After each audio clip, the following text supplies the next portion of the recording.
नमस्कार दोस्तों, मेरा नाम है शरद शर्मा और आप देख रहे हैं नमस्ते राजस्थान न्यूज़। बताइए सर आपके बारे में। मैं महात्मा गांधी अस्पताल में वरिष्ठ नर्सिंग अधिकारी हूँ। मुख्य ऑपरेशन थिएटर में नर्सिंग अधिकारी प्रभारी के रूप में सेवाएं दे रहा हूँ।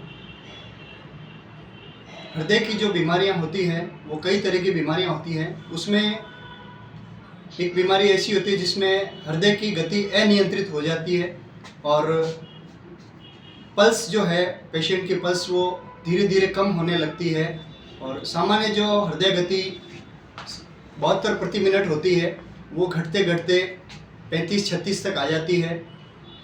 मरीज को चक्कर आने लगते हैं, मरीज को बेहोशी होने लगती है और अजीब सी अवस्था आती है।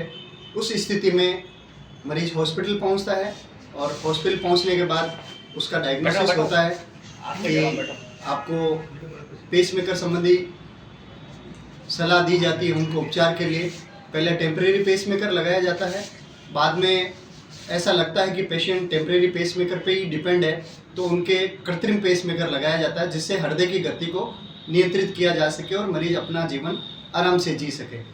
एक बार पेसमेकर लगाने के बाद 10 से 12 साल तक पेसमेकर की बैटरी की लाइफ होती है और मरीज का जीवन सामान्य चलता रहता है। लेकिन जो प्रकृति का नियम है, जो मृत्यु है, अंत तो गत्वा मृत्यु आती ही है।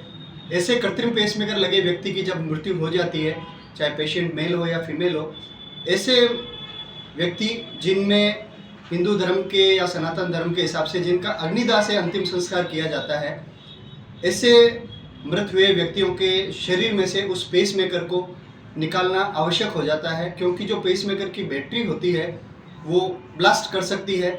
कभी कभी ब्लास्ट इतना ज़्यादा हो जाता है कि बॉडी भी उछल सकती है, लकड़ियाँ भी उछल सकती है, पास में खड़े व्यक्तियों को भी हानि हो सकती है और शव को भी हानि हो सकती है। उस परिस्थिति से बचने के लिए डॉक्टर्स और कार्डियोलॉजिस्ट द्वारा यह सलाह दी जाती है कि मृत्यु के बाद में शरीर में लगे कृत्रिम पेसमेकर को हटवाना आवश्यक होता है। मेरे पास कई मरीज ऐसे संपर्क में रहते हैं, क्योंकि मैं करीब 26-27 वर्षों से ये सेवाएं निःशुल्क देता आ रहा हूँ। मरीज के परिजन को डॉक्टर या कार्डियोलॉजिस्ट द्वारा बता दिया जाता है कि आप मरीज की मृत्यु के बाद में ये पेसमेकर निकलवाना जरूरी है। कभी सर आपके साथ ऐसा हुआ कि आप कहीं छुट्टी पे है या आप अपने घर पे है, कोई इमरजेंसी ऐसा कुछ हो जाता है तो डॉक्टर कभी काफ़ी बार नहीं पहुंच पाते हैं, तो उस पोजीशन में आप वहां पहुंचते हैं या नहीं पहुंचते हैं सर?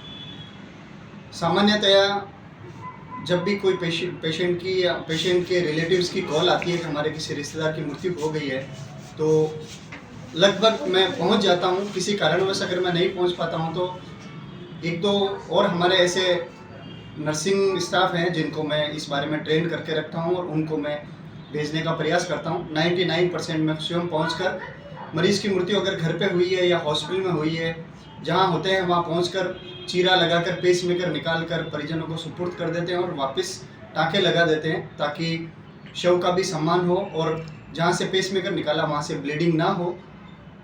कई बार परिजन जल्दबाजी में भूल जाते हैं और अंतिम संस्कार हेतु शव लेकर शमशान स्थल पहुंच जाते हैं, वहाँ उन्हें ध्यान आता है कि पेसमेकर निकलवाना जरूरी होता है।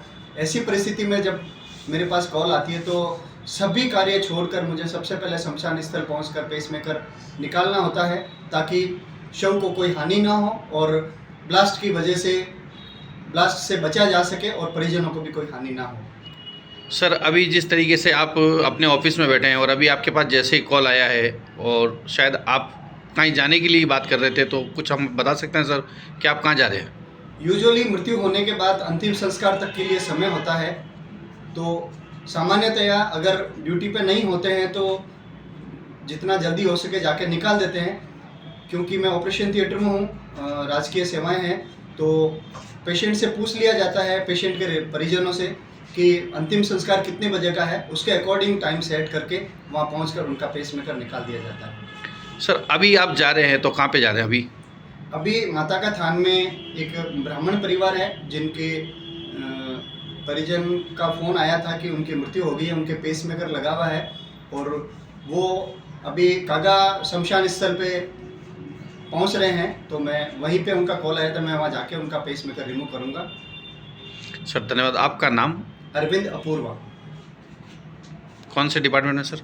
मैं मुख्य ऑपरेशन थिएटर में महात्मा गांधी अस्पताल में नियुक्त हूँ। खबरों का सिलसिला यूं ही जारी रहेगा। आप देखते रहे नमस्ते राजस्थान न्यूज़। हमारे इस वीडियो को ज़्यादा से ज़्यादा लाइक करिए, शेयर करिए, कमेंट करिए और हमारे चैनल नमस्ते राजस्थान न्यूज़ को सब्सक्राइब करना ना भूलें। जय हिंद, जय भारत, नमस्ते राजस्थान।